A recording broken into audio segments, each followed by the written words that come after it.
Bienvenue dans ce 80e numéro de Terres et Vignes de l'Aube, un rendez-vous mensuel réalisé en partenariat avec la Chambre Agriculture de l'Aube.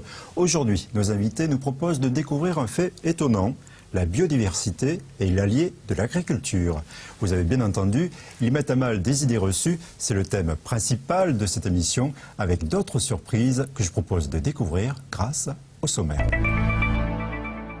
La biodiversité alliée des agriculteurs et des viticulteurs. Aujourd'hui, ces derniers témoignent des atouts offerts par la biodiversité pour leur culture. On prend l'exemple des carabes, ce sont des petits scarabées qui, eux, ont entre autres comme nourriture, par exemple, de manger les œufs de limaces.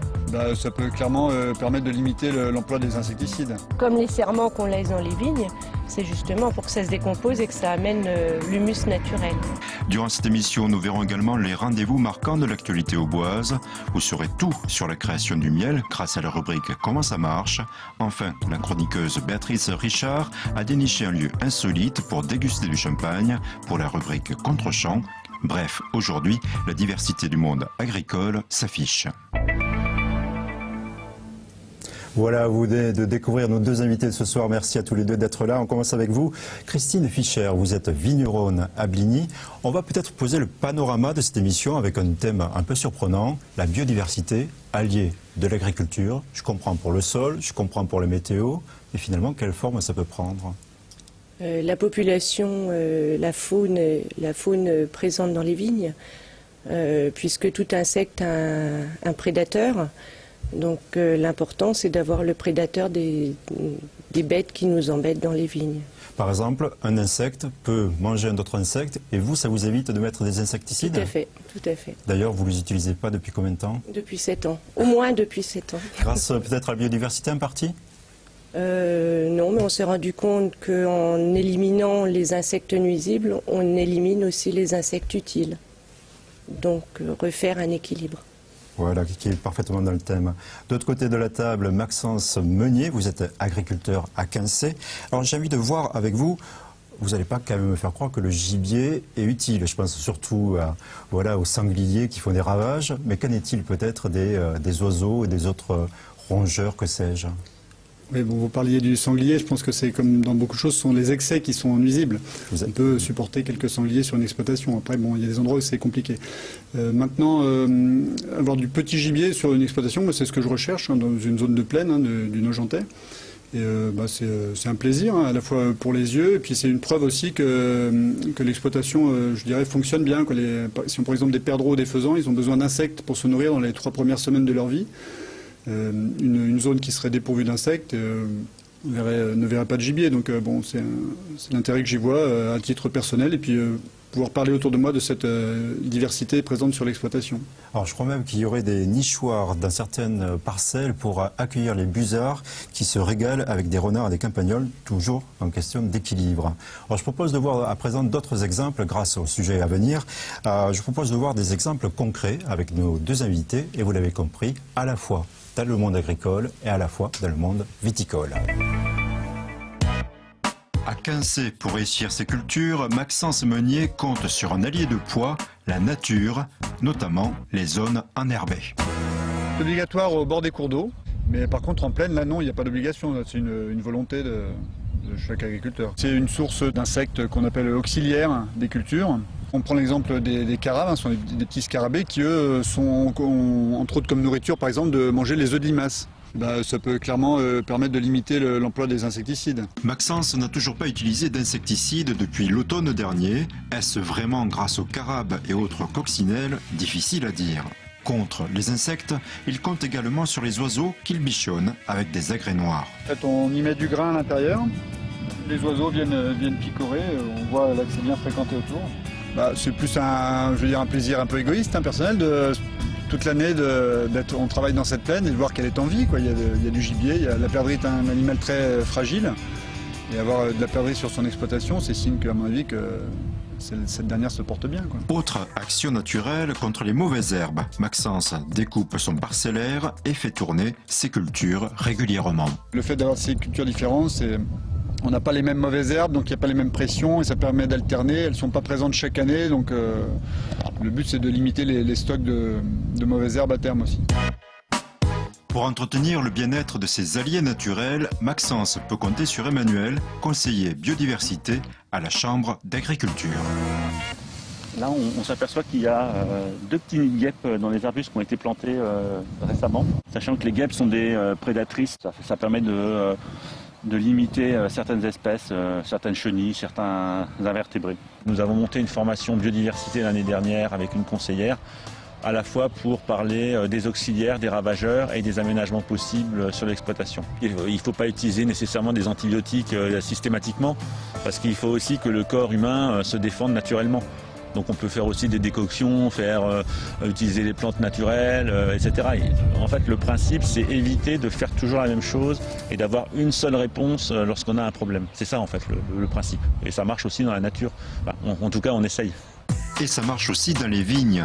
À Bligny, Christine Fischer aime retrouver dans ses parcelles des essaims d'abeilles, des coccinelles, des mantes religieuses, des nids d'oiseaux. D'ailleurs, elle a demandé conseil pour laisser la biodiversité s'épanouir sur des buts. Moi, mon but, c'était de loger des espèces qui vont aller chercher les prédateurs de la vigne et qui vont justement manger les insectes qui vont gêner la vigne, à la place des pesticides. Et là, cette année, ils m'ont demandé de laisser une largeur de 2 mètres à peu près pour que les alouettes lulu puissent nicher. Quel intérêt? Voilà. Et bien, la préservation de l'espèce.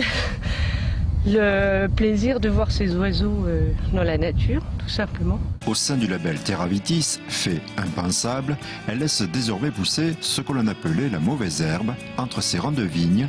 Cela permet d'éviter l'érosion et pas seulement. Et ça fait de l'humus, ça fait de la matière organique naturelle. Comme les serments qu'on laisse dans les vignes, c'est justement pour que ça se décompose et que ça amène l'humus naturel. Toujours à Bligny, Vincent Gorny mêle science et nature. Afin d'éviter les vers de la grappe, il utilise la confusion sexuelle. Ils vont diffuser des phéromones, donc ils vont tromper les mâles, c'est-à-dire que les mâles vont être attirés par ces phéromones-là, mais ils ne vont pas trouver de femelles. Ça évite de tuer notamment des insectes qui peuvent être utiles. Les typhlodromes sont également très utiles parce qu'ils détruisent les acariens au niveau de la vigne. Qu'ils soient viticulteurs ou agriculteurs, ils sont de plus en plus nombreux à parier sur la biodiversité afin de soutenir leur activité de façon durable. Vous l'avez compris, la thématique de cette émission, c'est la biodiversité alliée de l'agriculture. On vient de le voir avec nos 2 invités. Maxence Meunier, chez vous, je vois que des champs plats, pour être clair. Mais vous connaissez toutes vos parcelles par cœur. Est-ce que justement, pour la biodiversité, il faut analyser, regarder et bien connaître ces parcelles ? Oui, je pense que la source, c'est l'observation, c'est sûr. Si on ne veut pas faire de traitement systématique, il faut aller dans ces parcelles, voir s'il y a présence de ravageurs ou pas, et définir s'il faut traiter ou pas. Il n'y a plus de traitement systématique sur la ferme, en tout cas. Ça prend plus de temps ? Oui, bien sûr, mais enfin bon, de toute façon, le métier d'agriculteur, c'est aussi de passer du temps dans ces champs à observer ce qui s'y passe. Donc ça reste un plaisir. Depuis combien de temps vous faites attention de cette manière-là, à peu près ? Bon, je me suis installé il y a une quinzaine d'années. C'est vrai que la biodiversité, on en parle un peu plus en agriculture depuis 4 ou 5 ans. Alors, Christine Fischer, là, on a l'impression que c'est vraiment la solution miracle. Mais est-ce qu'il y a des mesures? Est-ce que ça marche vraiment à tous les coups? Quel est votre retour d'expérience et votre sentiment là-dessus? Déjà, il faut accepter d'avoir quelques pertes de récolte, puisqu'on a toujours des seuils d'intervention. Et voilà, donc pareil, observer. Faire des comptages pour voir si on n'a pas atteint les seuils. Et au cas où il y a vraiment un ravageur qui soit présent, là on se donne le droit d'intervenir. Attendez, j'ai bien entendu, vous comptez les insectes dans vos parcelles? Non, le nombre de pieds touchés. Et vous les comptez? Oui, ça peut arriver. Par exemple, sur un plan de colza, il y a des seuils d'intervention. Si on trouve moins de, je vais prendre l'exemple du charançon, moins de, on va dire 3 charançons, on ne va pas traiter. S'il y en a plus, on les récupère dans des petites cuvettes qui les attirent et ça permet de décider du traitement ou pas. Mais jusqu'où vous allez aller, vous? Est-ce que vous prêchez pour l'implantation de haies dans les parcelles boises? Oui, je crois que nos anciens avaient mis des haies, il y avait des raisons aussi. Alors il ne s'agit pas de revenir à l'agriculture du début du siècle dernier, mais je crois que d'avoir une petite rupture du parcellaire, ne pas avoir que des parcelles de 30-40 hectares, ça peut être que bénéfique, à la fois pour l'œil et aussi pour les cultures. Ouais. En tout cas, merci à nos 2 invités. On vous retrouve dans un instant. Et peut-être pour commenter l'actualité agricole, c'est la rubrique Retour sur l'actu. Premier sujet, le président du syndicat agricole Aubois, FNSEA, vient d'être nommé président de la commission inondation au niveau national. Un sujet qui lui tient à cœur car suite aux inondations locales, les agriculteurs attendent toujours les 20 millions d'euros d'aide promis par le ministre de l'Agriculture. Un sujet qui le met en rogne et je propose de l'entendre. Avec toute une délégation auboise, on a pu se rendre au ministère de l'Agriculture, voir notre ministre Le Foll, avec qui on a pu échanger pendant 1 heure. Et c'est vrai qu'à la sortie de cette réunion, le ministre moi j'avais demandé 20 millions d'euros, mais pas que pour le département de l'Aube, ça concernait la Marne, la Haute-Marne, la Seine-et-Marne et l'Yonne. Donc parce qu'il y avait quand même plus de 10 000 hectares dans le département de l'Aube et le département de la Marne qui étaient concernés. Et on ne trouvait pas les solutions adéquates pour pouvoir essayer de rectifier le tir sur les agriculteurs qui étaient concernés par rapport à leur perte de leur récolte, aussi bien au niveau végétal qu'au niveau animal. Dans le département de l'Aube, je sais qu'au niveau des calamités, ça n'a concerné que 2 pépiniéristes. Tant mieux pour les pépiniéristes, mais tous les éleveurs concernés, tous les céréaliers concernés n'ont aujourd'hui rien touché. Le ministre n'a pas respecté son engagement. Je me garde bien dans le futur puisque j'ai la chance d'avoir été élu au conseil d'administration de la FNSEA depuis le congrès de Biarritz et j'ai en charge le dossier inondation au niveau national. Sachez bien que je saurai le rappeler à monsieur le ministre dès que je vais pouvoir le croiser qu'il y a une parole qui aujourd'hui il n'a pas tenue. Et bien sûr, on suivra ce dossier beaucoup plus joyeux. C'est la route du Champagne en fête, édition 2014. Elle se déroule les 26 et 27 juillet le long de la vallée de la Seine, du côté de la Côte-des-Barres donc. À noter, il y aura une journée pro, le vendredi 25. 7 villages s'attendent à recevoir de 20 à 40 000 visiteurs. Des réunions de préparation et de coordination se sont tenues il y a peu de temps à Bar-sur-Seine avec les gendarmes, la Croix-Rouge et les pompiers. Et je propose de comprendre pourquoi. Pour accueillir 25 à 40 000 personnes dans un village comme ici Polizo, ce n'est pas une mince affaire. Les barrières avec la rubalise pour l'accès piéton, c'est entre ici et le village. C'est parfait. Si l'après-midi se consacre aux visites des communes, la préparation de la route du Champagne édition 2014 débute par une réunion sécurité-coordination autour d'un café. Un bus qui va arriver dans le sens descendant, un camping-car qui va arriver dans le sens montant, ça fera 4 largeurs de véhicules. L'axe n'est pas suffisant pour absorber. Les 7 communes de l'édition 2014 se trouvent le long de la vallée de la Seine. Chaque village compte un référent. On n'est pas tellement habitué on n'est pas habitué du tout à recevoir autant de personnes sur un week-end. Voilà, c'est énorme. Cette vitrine de champagne n'admet pas les couacs. Si l'hébergement reste limité, les doses de champagne sont réduites, des kits éthylotests sont distribués, points d'eau, de secours, tout cela permet d'accueillir au mieux des étrangers de plus en plus nombreux. C'est un tiers à 40% de nos visiteurs. Aujourd'hui, on a des Japonais, on a des Belges, on a des gens de Singapour, on a des Australiens qui viennent. Donc on se doit vraiment d'avoir une fête la mieux organisée possible. La journée pro de la route du Champagne en fête se déroule le vendredi 25 juillet. Le grand public est attendu ce même week-end. Voilà, un rendez-vous sûr et festif. Toujours festif, il s'agit du dimanche à la campagne, organisé par Terres et Vignes de l'Aube, comme chaque année. Là, ce rendez-vous s'est déroulé le dimanche 27 avril. 290 professionnels de l'agriculture et du monde rural ont joué le jeu lors de cette 18e édition. Comme vous pouvez le voir sur ces images, le public au bois et même d'au-delà reste friand de ce rendez-vous. Repas goûteux, ambiance familiale, découverte. L'édition 2014 a une nouvelle fois rencontrer son public. C'est plutôt amusant de voir les routes communales encombrées. Autre sujet, autre idée, et c'est une nouveauté, c'est du côté de la mairie des Soies qui a eu l'idée suivante. Imaginez de lier le plaisir à la fois de la découverte des vins et le plaisir de la découverte de Renoir au sein de l'ancienne demeure du peintre à l'entrée du village. 10 œnologues ont été invités à associer vin et toile du maître. Explication en images. La maison du peintre Renoir accueille son premier événement. Point de départ, le contenu du frigo de la cuisine. Ils viennent de nos 10 partenaires du Centre Renoir qui nous ont fourni chacun 3 cuvées différentes. Direction après la grande salle de la maison où 10 œnologues doivent associer un vin à une peinture du maître. On s'est rendu compte en y réfléchissant un petit peu qu'il y avait de nombreux termes qui peuvent être communs à la description d'un champagne et communs à la description d'un tableau. On va s'amuser, entre guillemets, ou travailler à rédiger des commentaires de dégustation pour dire ce champagne me fait penser à tel tableau et j'ai envie de vous raconter pourquoi. La journée prend l'allure d'une double découverte, celle du peintre et de son environnement, et celle d'un terroir. On apprend aussi comment il voyait les choses, les couleurs, les formes, et ça c'est très intéressant. À la dégustation, on est sur un nez assez rond, assez gras, assez opulent. Je trouve que sur les courbes, les lignes qui sont utilisées par Renoir sur ce tableau-là, on retrouve ça sur le nez. Ce n'est qu'un début, car la commune poursuit son projet d'ouvrir à tous la maison du peintre d'ici 2017 et offrir ainsi au public l'occasion de voir la douceur de la vie à travers le regard du peintre Renoir. Un rendez-vous extrêmement original. Autre originalité qui va plaire sûrement à nos invités, on va parler d'abeilles et on va parler surtout de comment elles fabriquent le miel grâce à la rubrique « Comment ça marche ». Vous connaissez peut-être la propolis, la gelée royale et surtout le miel. Les abeilles ont le mérite de nous proposer des produits à la fois sains et agréables.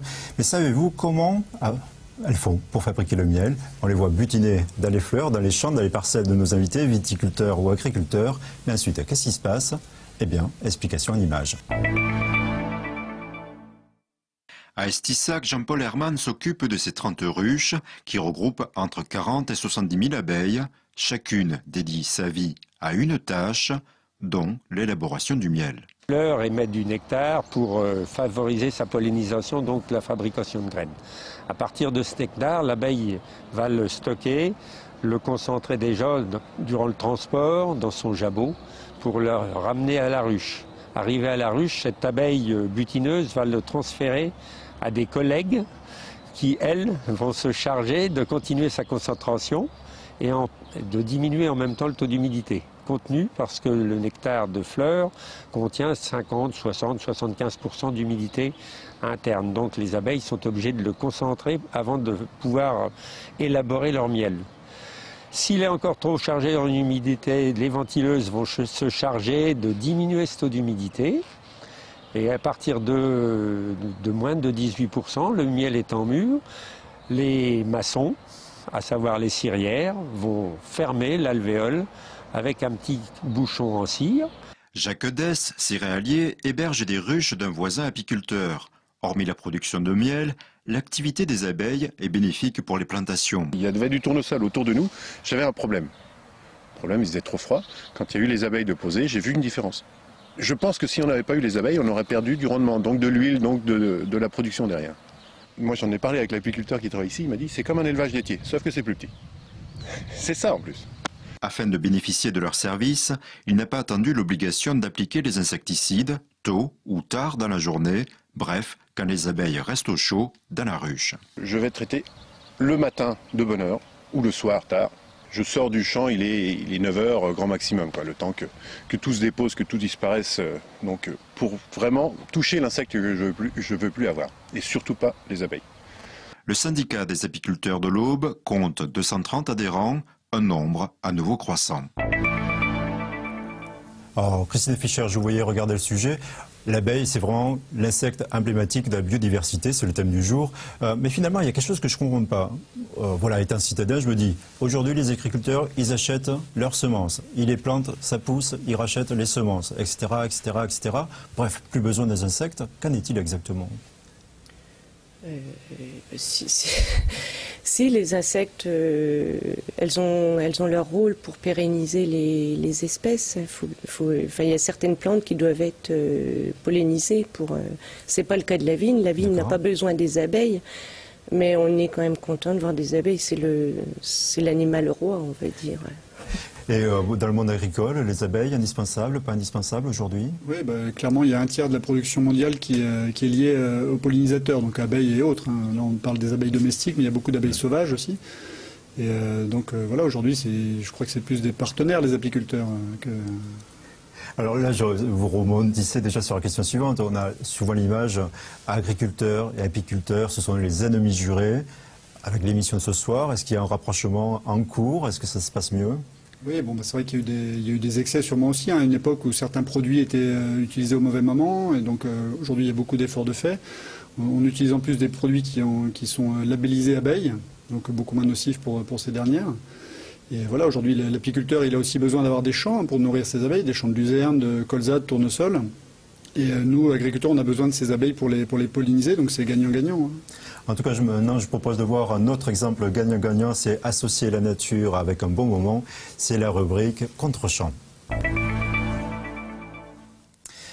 Voici l'instant de la chroniqueuse Béatrice Richard qui adore faire des surprises et surtout dénicher des lieux insolites pour déguster le champagne. Et aujourd'hui, elle nous amène parmi les cieux. Images.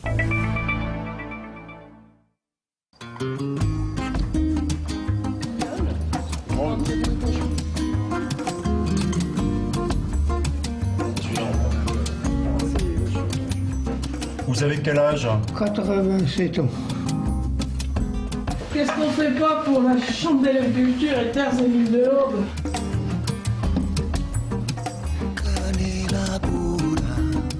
Bonjour à toutes et à tous, eh bien nous voici dans le mag de Terres et Vignes, Contre-champ, un lieu insolite pour déguster du champagne. Nous nous retrouvons aujourd'hui dans le clocher, et oui, le clocher de l'église de Champignol-les-Mondeville, au cœur du Bar-sur-Aubois. Ici, nous sommes dans un lieu dans lequel vous montrez rarement. Monter dans un clocher, découvrir les cloches d'aussi près, ça n'est pas si commun. Et surtout, les gens de Champignol ont le bonheur de posséder en leur sein un carillonneur. Âgé de 87 ans, est avec nous aujourd'hui et va vous faire une petite démonstration de son art. Mais je vous assure que lorsque vous vous baladez dans les rues, entendre le carillon, c'est un moment de pure joie. La valse du coq.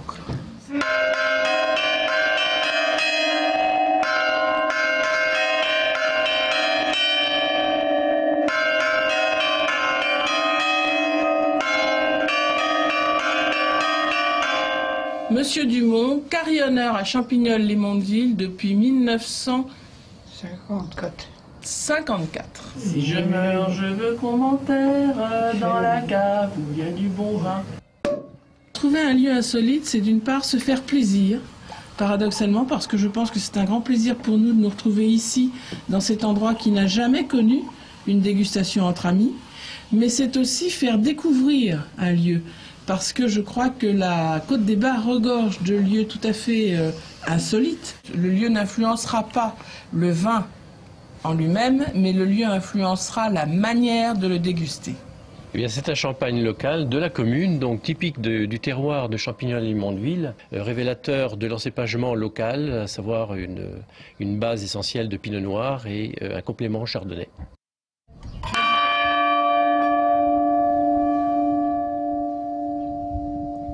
En face d'une énorme cloche qui pourrait nous raconter tellement de choses, vous imaginez bien que nous sommes dans un lieu magique qui aurait une histoire de plusieurs siècles à nous raconter, et ça c'est très très très important. La cloche qui est devant nous se nomme Marie Reine Joséphine. La première fois que je suis venue, j'en ai rêvé la nuit, c'était vraiment un moment extraordinaire. Et je revois Monsieur Dumont qui sonnait, il était en croix parce qu'en fait il avait une corde à chaque membre. C'était un homme en croix qui jouait, c'était un moment mais fabuleux, c'est un moment qu'on n'oublie jamais. On voit l'école maternelle en bas, oui, je la vois. Le carillon c'était à midi pour annoncer une fête. Et à chaque fois, je me faisais houspiller.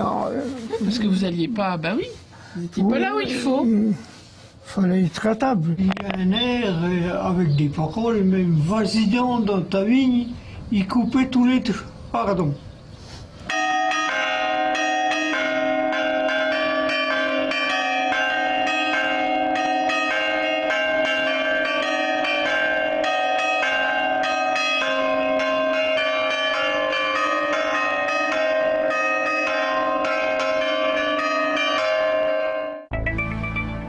Voilà, la magie c'est simple. Dernière question rapidement, Christine Fischer. Est-ce que la magie aussi c'est simple dans vos parcelles de vignes? Est-ce que vous aimez voir les animaux, les insectes lorsque vous travaillez tout le temps en extérieur? C'est un pur bonheur. C'est découvrir justement le nombre d'insectes ou le nombre d'espèces florales différentes. On y œuvre tous les jours, oui.